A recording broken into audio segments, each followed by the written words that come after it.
राज्यात आरक्षणाच्या मुद्द्यावरून वाद पेटलेला आहे। बंजारा धनगर समाज देखील आता आरक्षणासाठी रस्त्यावर उतरतोय। आदिवासी प्रवर्गातून आरक्षण द्या अशी मागणी बंजारा समाजाकडून होते।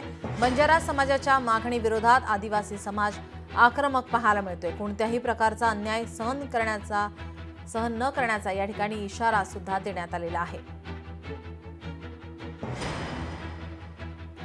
जरांगे पाटील आणि मराठ्यांनी मुंबई जाम केली आणि मुंबई जाम केली म्हणून असंवैधानिक पद्धतीने ह्या मुख्यमंत्र्यांनी जो नियमात बसत नाही असा आज आपला भारत देश संविधानावर चालतो आणि त्या निजाम काळातला जो हैदराबाद गॅजेटनुसार त्यांना जी आर करून दिला असल्यामुळे अनेक समाज तो हैदराबाद गॅजेटचा आधार घेऊन आदिवासीमध्ये येण्याचं मागणी करत आहोत। आम्ही आदिवासी समाज यवतमाळ जिल्ह्यातील सर्व कानाकोपऱ्यातील समाज आज जागृत झालेला आहो। भारताचा मूळ मालक भागाचा खरा रक्षक आदिवासी आहे। लोकशाही मराठी ऐका, पहा, जागरूक रहा।